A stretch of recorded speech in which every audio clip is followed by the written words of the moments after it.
Hello there, guys, and welcome back to another video. It's been a while. It's been a while since us two got together. I hope you're all good. I hope you're all keeping well. It's time for some transfer chat. It's that time. The Euros are finished, and of course, that means one thing. I've got the connected one alongside me, the 93-21, Mr.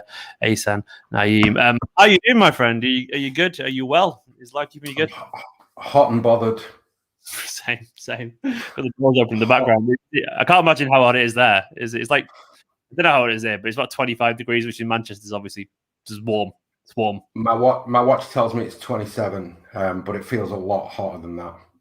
Yeah, it's one of those days where here it's really muggy, really close, and it's just a bit. I've been like clean as well, so I'm drenched in sweat, and I smell terrible. I'll be honest. So thankfully, no one can see a bit. Like with the t-shirt, you put a clean clothes, but then it gets you do a bit of sweaty work, and it's got the smell still in it. It's like fuck's sake, it hasn't washed cleanly properly.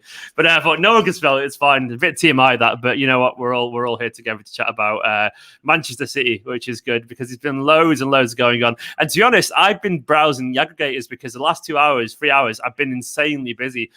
So I've not even had a chance to look. And I've seen this morning there's been quite a few stories, hasn't there? Like that's been going on around City. A lot of speculation. Where are we at, man? Where are we at? So I saw Sam Lee's piece today about City signing both Kane and Grealish if their clubs agree to sell, and as long as some established first teamers are sold, which has always been part of the plan. And City estimate the total cost, according to once again Sam Lee and over City Extra Swear, could be between 175 to 215 million. Ahsan, we'll start with something that you kind of guessed a while back. Gabriel Jesus, you said you've always thought he could be one of the ones to leave of the established first teamers. What do you make of this Juventus link? Do you think there's anything in it? For one, do you think it'll happen? Do you want it to happen? There's three parts to that question there. It's true. City and Juventus are talking, so I imagine it'll happen. That's my honest gut feeling right now. Yeah. Because if the two clubs are talking, then it means that Juventus are serious. From what I've been told, that Jesus wants to move, and his agent has told City that. So it's Juventus. I always felt that if he got an opportunity like Juventus, that he would jump at it. I had a feeling it would be them because they've been linked with him a couple of times in the last few years. It makes sense, doesn't it?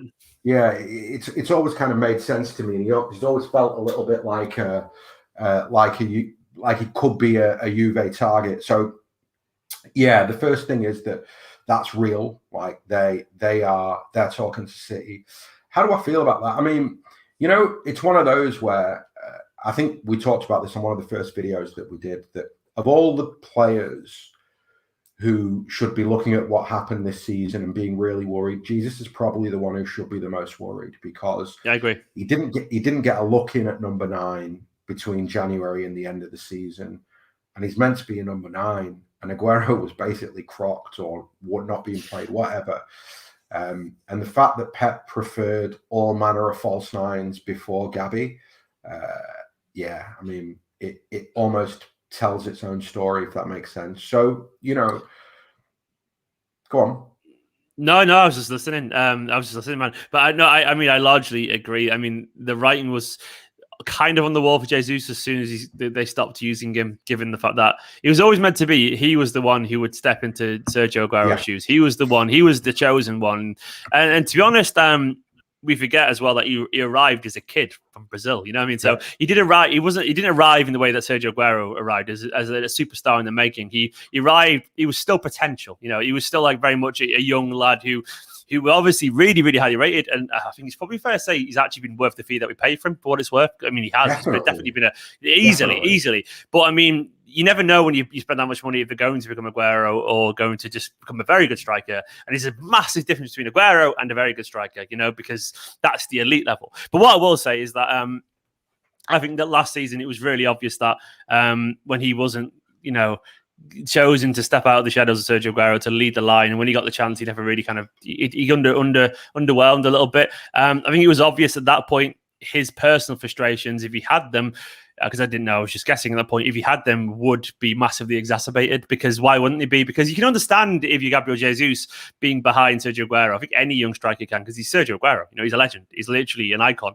But when it's a false nine system, and then sometimes Ferran Torres and whatever, and so, anyone else other than him as a striker, that would be a line for me as well. I'd be like, even if I felt he was earned, I'd be like, I can't be bothered anymore. Like I wouldn't be blaming him if he felt like he just needed to move on. And Absolutely. but that's life, isn't it? Sometimes, man. And my general take I tweeted last night is I think he could do really well with Juventus.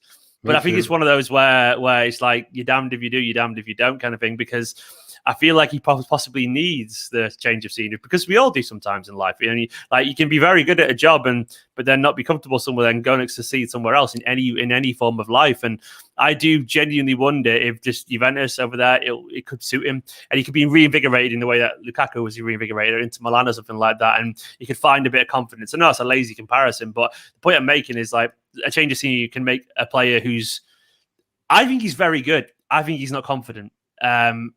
And I think years of waiting for that chance, correctly for what it's worth, has made him feel inferior. And he was already an insecure person anyway. So it's a compound thing of going, you're not quite as good enough, by the way.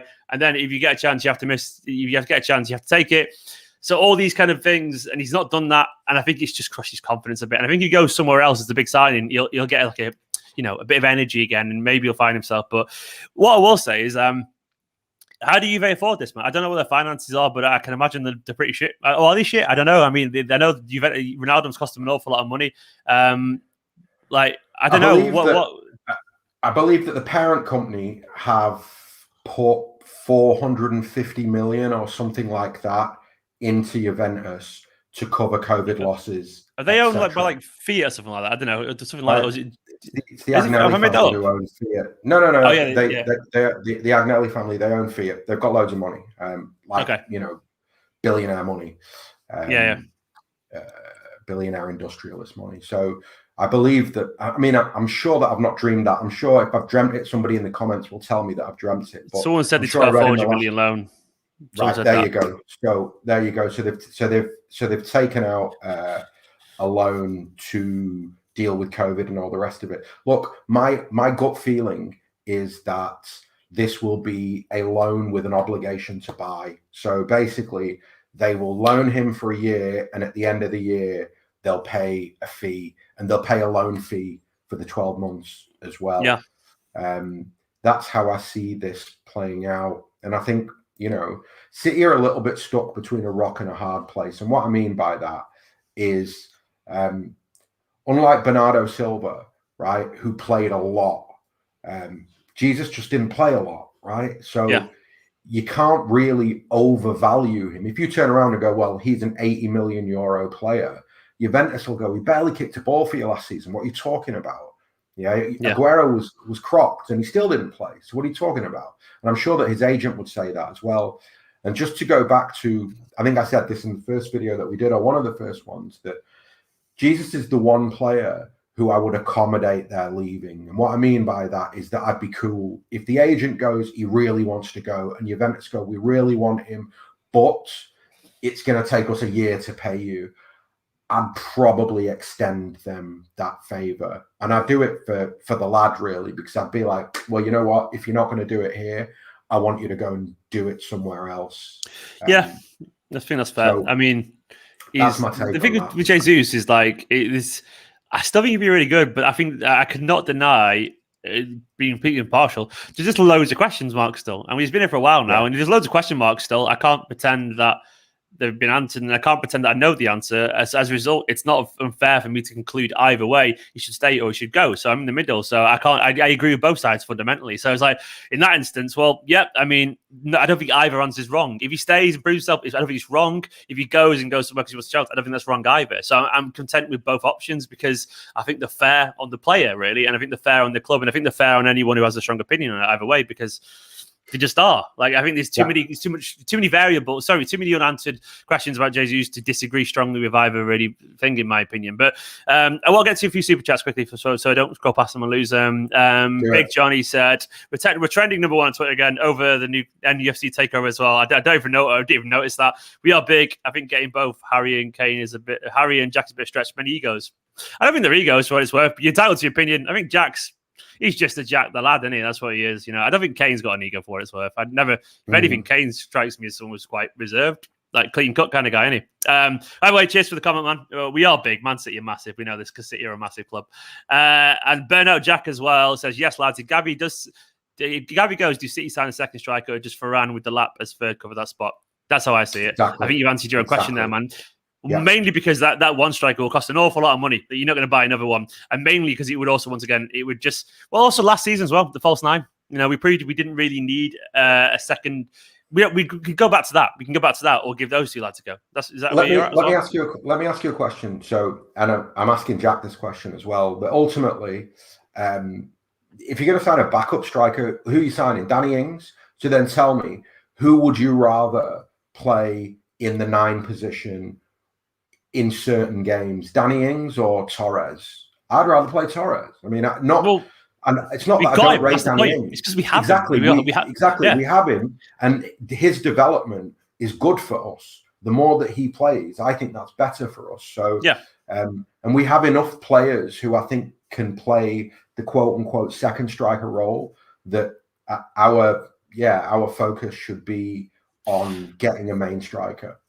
That's it, isn't it? Because we know Varane is a ridiculously accomplished finisher. We literally know that. Maybe there's some stuff to him to learn as a number 9. That's a fair comment. But at the same time, it's like, would you rather take the wonder kid guy who's currently starting for Spain and we know can score some insane finishes who we've already got, and also then we've got the literal golden hope of English striking options. Like he's literally just broken records at academy level, who we know is really highly rated.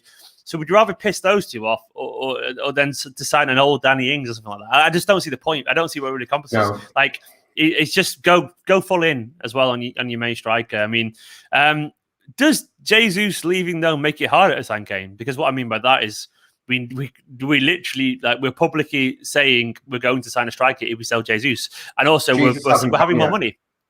Well, Jesus hasn't gone yet. And does it happen before, though? That's the thing. No, because we'll get to the incomings, but I don't think it'll happen before. And if it were to happen before, it would this is just my opinion. It would only happen before if a deal's been agreed for Kane, and for whatever reason they're hanging off for X amount of days before announcing it. Yeah, but that's the only way that I see Jesus going first. Like stuff like that, like stuff like Juve and City talking about Jesus, I can see that running until the very, very, very end of the transfer window.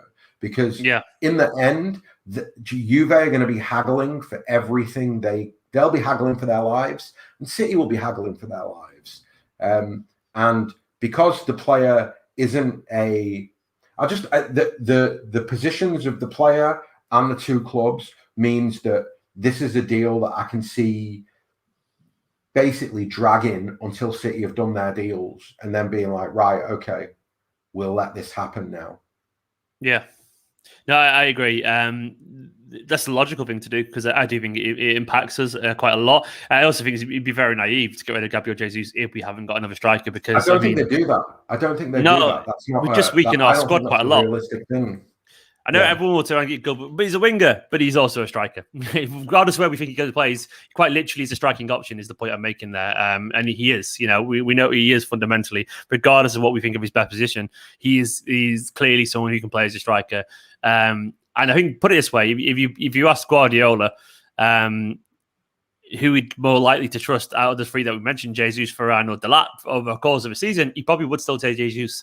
And in my personal opinion, he would. I think he trusts experience quite a lot. So I don't think he's willing to get rid of someone he can relatively trust, even if he hasn't been in great form, without a backup. That's the way I see it personally. Not say a backup, you know what I mean? The guy coming in.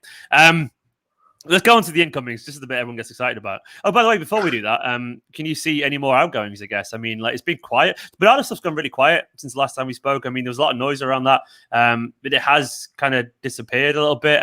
We saw as well, I don't know, I've not checked for the last 24, 48 hours, but we did see the weird noise from Barcelona with Saul and Griezmann swap. I mean, I'm not sure if that's still going ahead or not, but that was a weird one out of the field, which saw, obviously, the idea of Griezmann going back to Atletico and Saul going there, that which could impact maybe the Bernardo move, if that's still a thing. Have you heard anything about any potential outgoings or anything like that still, or is it just... No, it's very quiet. I mean, I think Mendes has said that he'll bring an offer for Bernardo Silva, but whether he actually does or not, we'll have to wait and see.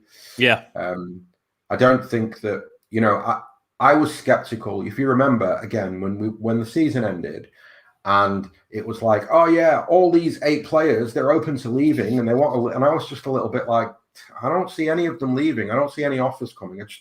I think it's all noise for the sake of noise, really, and that's more or less what, to my mind, it's proven to be.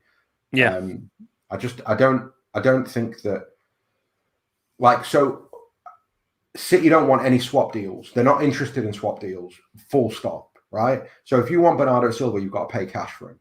Now, you can we'll loan him for a year, and then we've got an obligation to buy at the end of the year. They might be open to that, but I don't see that there will be. They're open to that with Jesus, because Jesus is really a squad player, yeah?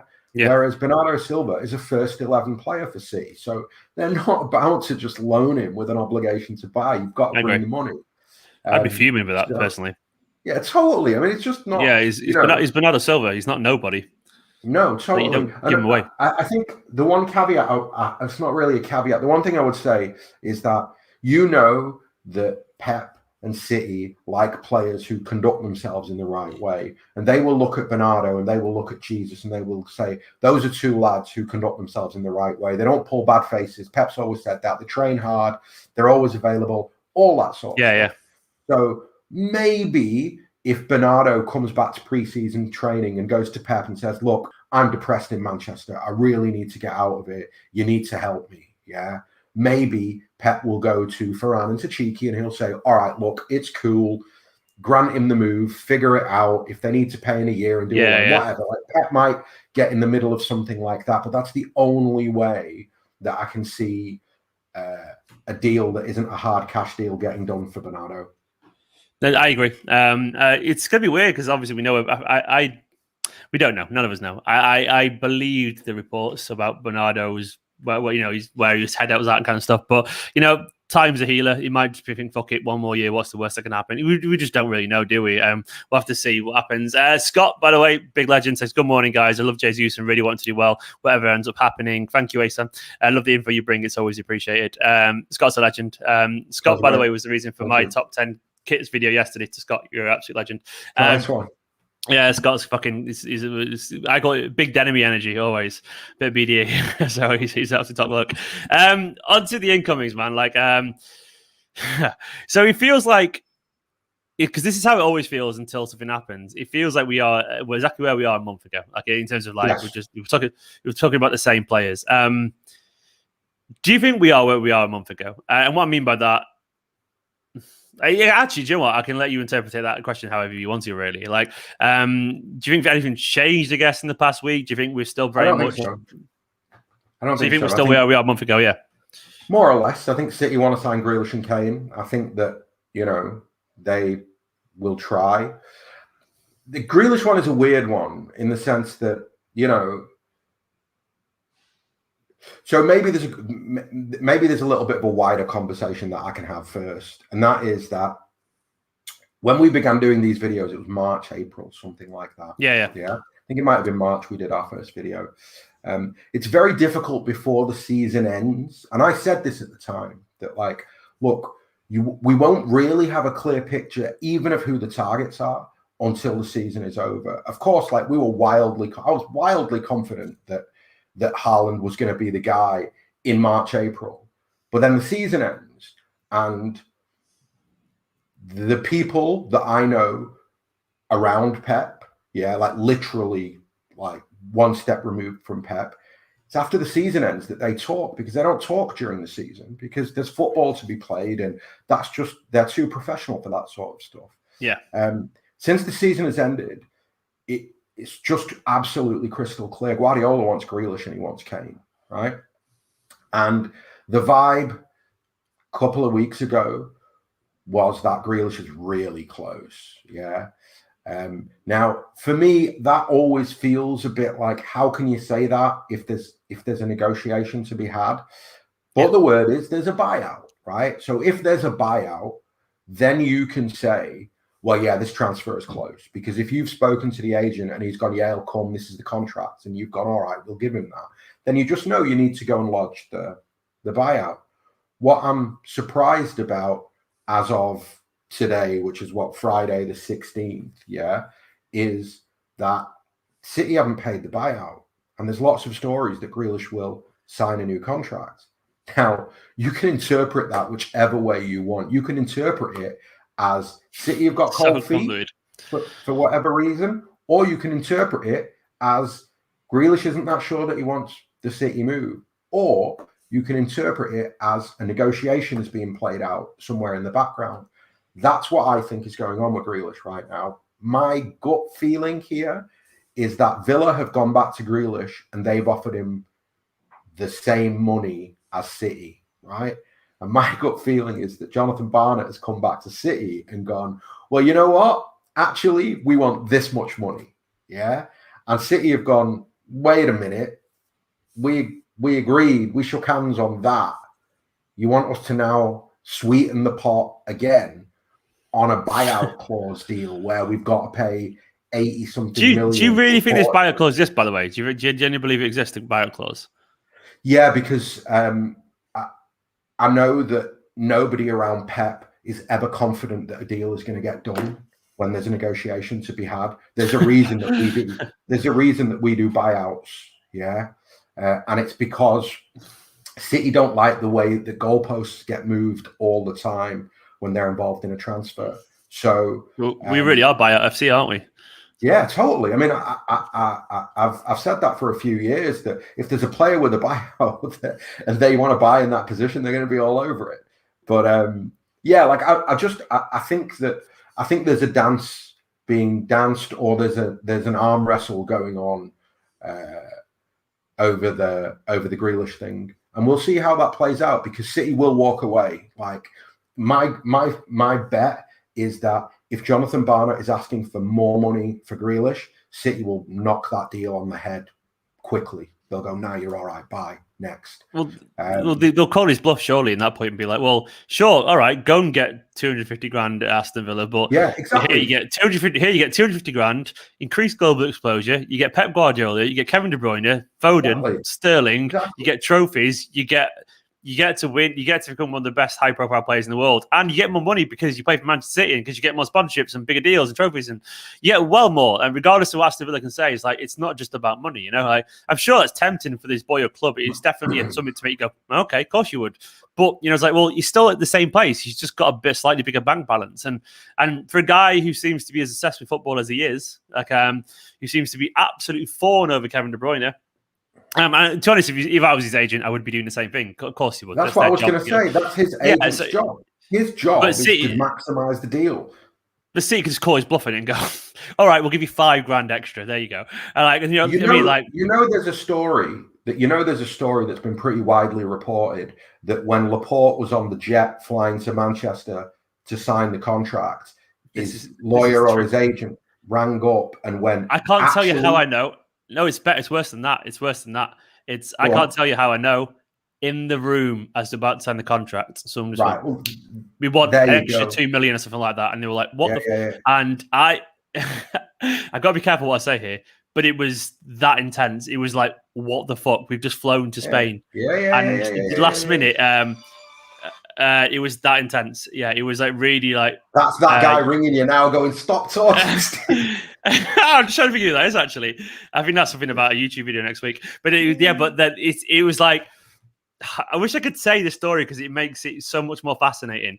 But I can't say it because I just can't. Long story short, they asked for more money. That's what you're saying. Yes. But at the last minute, like there just to do the paperwork and then go, right, you're here. But it's the idea is like you're here and you go like, oh yeah, an extra million. Like the fuck. But when you got 60 and they want 61 or what, it's something like that. It's like it was something like that where it was like, it was always like they had to agree something there. And it's easy way to get an extra 500,000, 250 grand out of someone or something like that, which is like just because it was insane. It was insane apparently, and like just how they threw on them. But that's the industry. That is the industry. And they're all millionaires are like this, man. They know how to get the millionaires for a reason. They know how to get money out of it. And you're right. And like, I can't remember what the link was to that, but I did the report. But yeah, of course, Barnett and everyone will try that because it's their job to try that.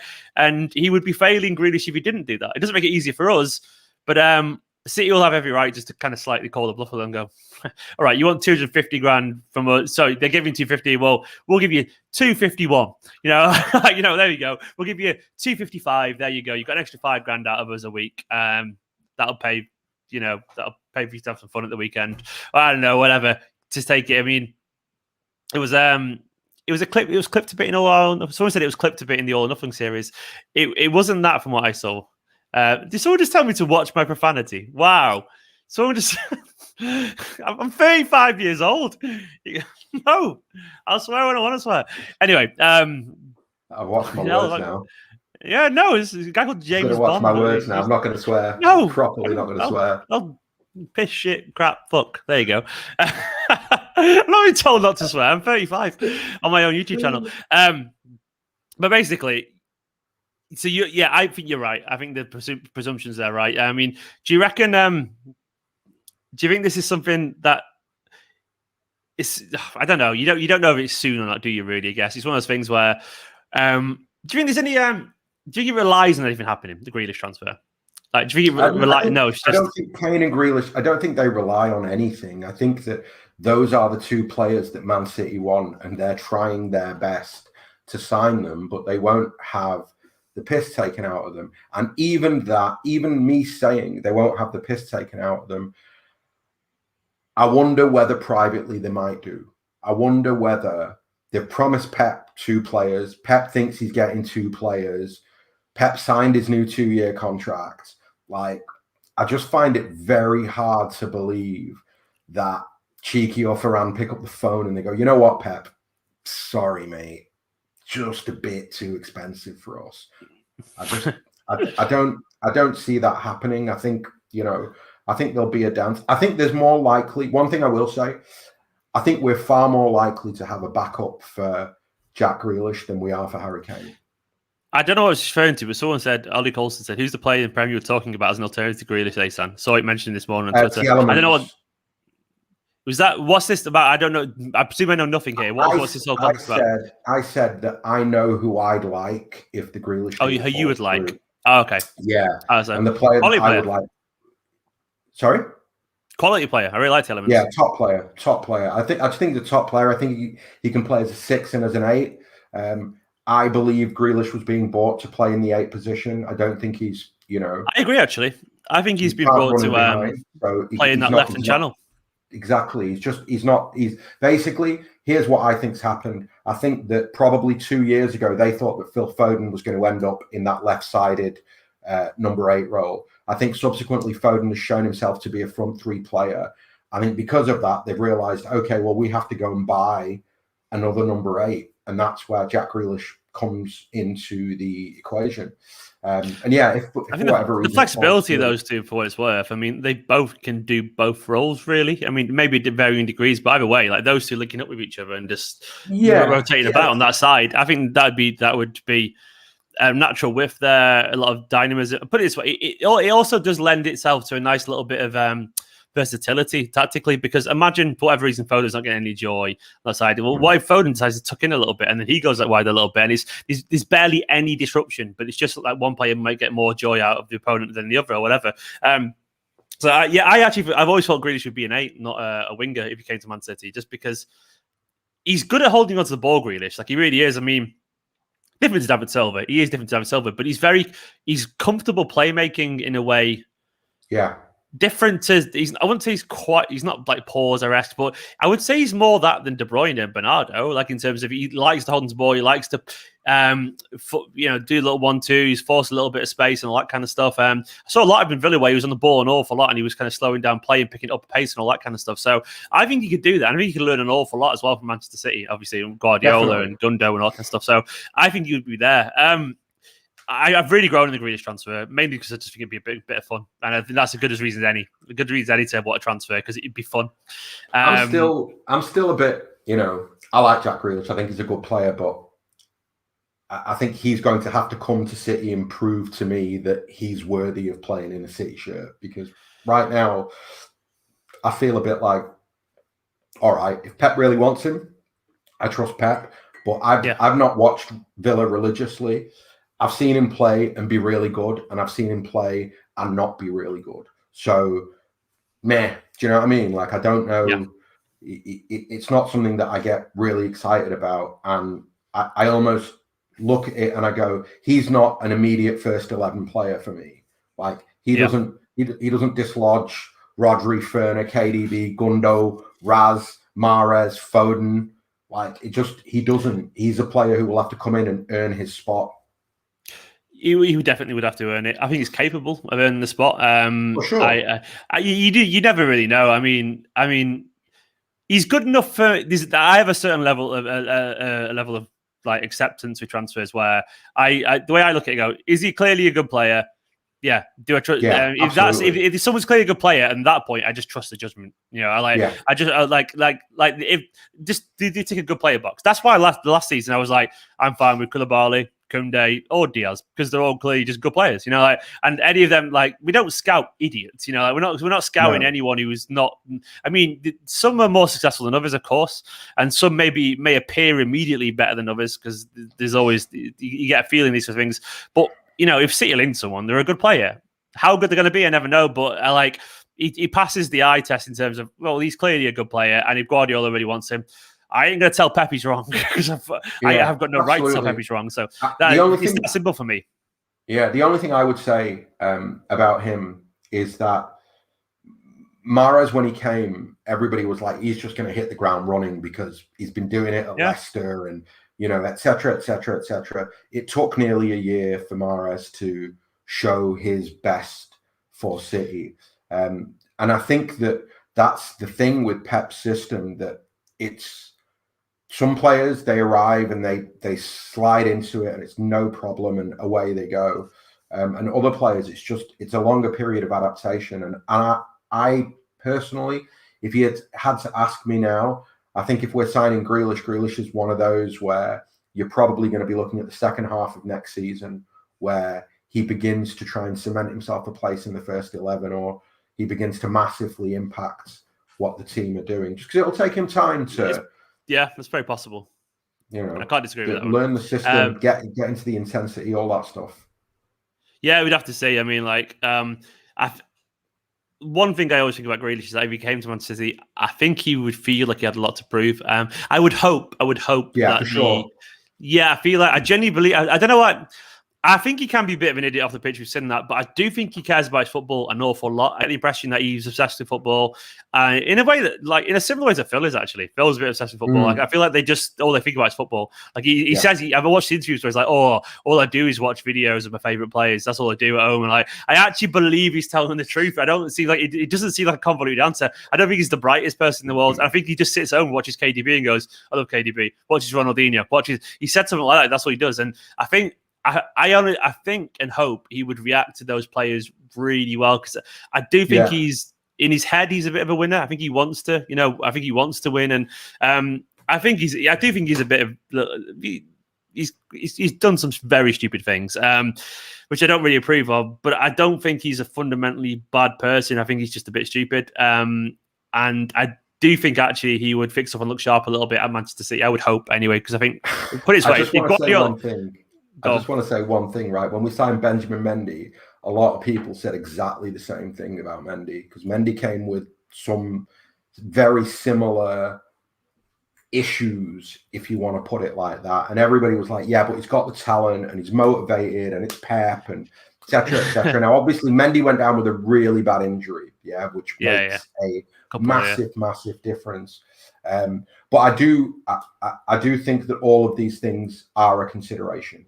Yeah, of course they are. I don't think that you sign a player in a vacuum. City have a 12-point personality test that players have got to pass before we even get to the offer stage. So, I think that. I think people would also they'd be surprised if they thought all our players are shrinking violets, and they're not. They're not. We've got some right idiots who play for our team. You won't hear about it much, but I know we have. But then they're all young blokes, so every single one will. It's just how it is. I mean, as long as they're not hurting anyone, I mean that's pretty much that's where I'm at. As long as they're not being awful people. Bit of news was breaking, by the way, literally a minute ago, which leads nicely onto it. Nuno, the new Spurs manager, has just put this quote about Harry Kane. This is from Simon Stoney. Harry is our player, period. No need to talk about anything else. Now is the moment for him to recover his energy and rest. Then we can speak. I'm looking forward to him joining the group. So Nuno, the new Wolves manager, former Wolves manager, new Spurs manager, sounding politely bullish is what I would say. I wouldn't say it's particularly he's our player, period. Then we can. Now is the moment for him to recover, and then we can speak. I mean, that doesn't really say anything. It's what you expect a manager to say. Kane, Harry Kane, you're a fan. I know you are. You want him. Where's your head at in terms of how does this feel easier or harder than it did a month ago for you? I don't think there's an easy and a hard, right? A transfer is a commercial transaction, and signing Harry Kane will be a commercial transaction, and I'm very calm about it. I don't think that I go all the way back to City letting Sergio Aguero go. I don't think City let Aguero go without a clear plan for what they want to do next. The only question was, what is the clear plan? Is it Haaland? Is it Kane? Is it another player? The season ended and it was made perfectly plain to me. Guardiola's obsessed with Harry Kane. Oh, so I don't think I've said this on a video before. So I found out what happened last summer. So last summer, City actually got into the Kane conversation because Pep was like, I want Harry Kane. Then in the middle of that conversation, Messi picks up the phone, he calls Pep and he says, I want to come to City and I want to join you. Can you make that happen? So Guardiola goes, all right. And he talks to the owners and they basically divert all their attention to Messi, who subsequently basically bottles it and doesn't make the move, at which point it's too late to then go back to Kane. So if you want my opinion on why Guardiola's mood was so sour when the season began last season, it probably had a lot to do with what went on in the summer and how he ended up in a position where he basically had no 9. So as it was said to me, that's the second time that Messi has called Pep and then not followed through. It's impossible that there'll be a third time. So there was no way that that's done. That City were in for Leo this summer. And the other thing that was just communicated to me after the season ended, and it wasn't even like, oh, I'm special. It was communicated to me, just a conversation. It was like, do you think that, do you think they could look at Haaland if Kane gets to something? And the answer was no. Guardiola wants Kane. The club are only focused on landing Harry Kane because that's the player that City want, and they believe that they can get it done. So for me, I'm pretty relaxed. There will be a lot of noise. I go back to Berbatov, Bale, Modric. I mean, effectively, players, when they want to leave Spurs, they end up leaving Spurs. Walker, players, when they want to leave Spurs, they end up leaving Spurs. And Harry Kane wants to leave. And I think that I know that there's a feeling that, well, Harry Kane's going to have to throw his toys out the pram and properly rock the boat. I wonder even if that's the case. I wonder whether, I wonder whether this is just about money. I wonder whether, privately, it's 150. That's the price. City don't want to pay 150. They want to pay 120, 130, right?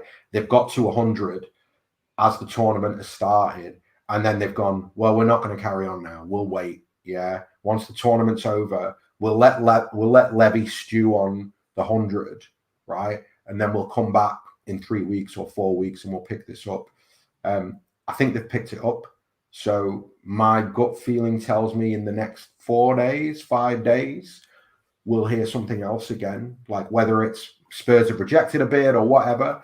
But I have the feeling that we'll hear something else in the next, well, at the very least in the next week. I think we have to, really, don't we? I think we have to, not like, because, these things take a while.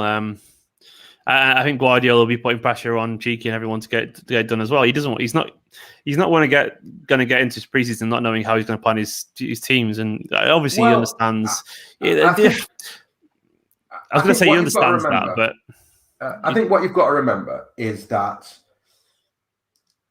ultimately, if they know they're going to get the player, right, then it's cool, right? So if they say to Pep, listen, Pep, we're not going to rush. Do you know until you know, though? You don't really know, do you, ever, until they've had a bid accepted? So I don't how do you know you're going to get a player if you don't know? If you don't mean by that, like, how do you know? Because these people have personal relationships. Because Soriano's got a personal relationship with Daniel Levy. So if Daniel Levy says, listen, you can bid 200, Harry Kane's not for sale, go away, City will just go away. They're not stupid. They're not going to blindly keep bidding. But the flip side of that is, if I say to you, I want to buy X, and you say, fine, I want 150 quid for it, and I offer you 100 quid, right? And you go, wow, you're taking the piss, Ahsan. You're going to have to pay me 150, right? And I come back with 120, and you go, nah, I want 150. In the end, you're getting there.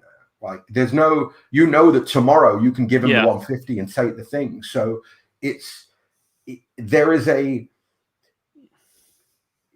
I don't think it's a case of City will get to the first week of pre-season and still have no idea about whether they can sign Harry Kane or not. I think that if they feel that they can't do it, they'll brief really quickly. Yeah. They'll let everybody know we can't sign Harry Kane this summer. That'll be that. Yeah.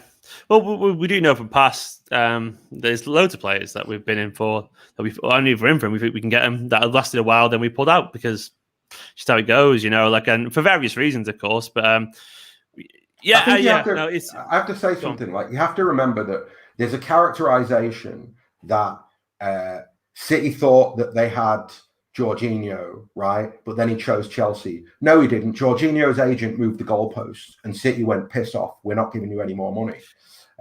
Alexis Sanchez, Daniel Levy not do it last minute is what I'm saying, is the point I'm making. Because anyone could do that at any point, can't they? So you don't know absolutely, But what I'm saying to you here is that it depends upon your willingness and your desire for that player.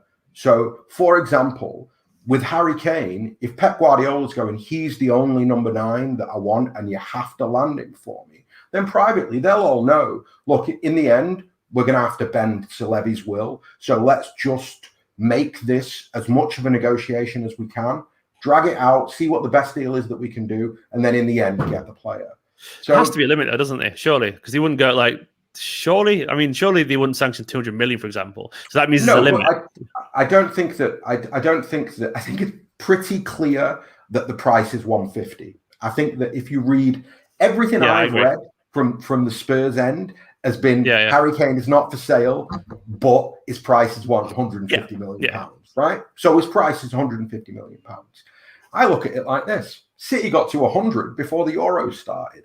If City got to 100 before the Euros started, if push comes to shove, they'll probably get to 150. Yeah, it might well be that it's 130 in pounds and it's 150 in euros, and split the difference, stick some add-ons on. I don't know, but it's not.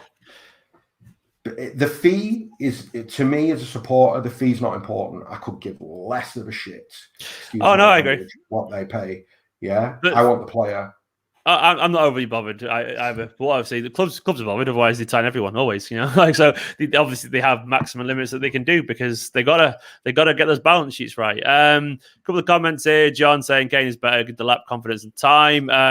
That has to be an issue to consider, John. You're right. The lap factor, or even the Ferran Torres factor, we'll look at it that way as well. Older striker, better for younger striker. Can't really disagree there, John. Legend. Thank you so much, man. Shubham as well saying, with respect to Ahsan, I want Tottenham to I want Haaland. With respect, do you, mate? Yeah, that's what I would say. I mean, it's pretty obvious. You're not getting Haaland. Like that's so. There's a difference between like what we would like. I would like loads of things, but I try and be pragmatic about what I can actually achieve. Haaland Do you isn't think they getting would accept sold 150? this summer. Do you think Dortmund was at Haaland, 150? No chance. No chance.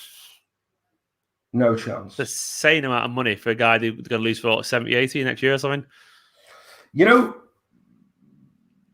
Dortmund are Dortmund, right? And again, to go back to March, April, most of my confidence came from the fact that it was pretty widely reported that there was a buyout this summer as well. Now, obviously, there ain't no buyout this summer because it would have been triggered. And if there isn't a buyout, you've got to go and negotiate with Dortmund. And that always was going to feel a little bit like, how is that going to go? Now, they've set their stall out pretty clearly that they want a crazy offer. My opinion, like you're looking at 200 million euros for Dortmund to even come to the table. And I think with Raiola, with it just like the whole thing, I imagine that City have looked at it and they've gone, nah, you're all right. We can do Harry Kane for 140, 150, and it's just less hassle all round. Like, I think it is. I mean, think about it. Like, you know, City don't really know the Dortmund executives. The Dortmund executives have said some horrible things about our club and our owners very, very, very publicly, right?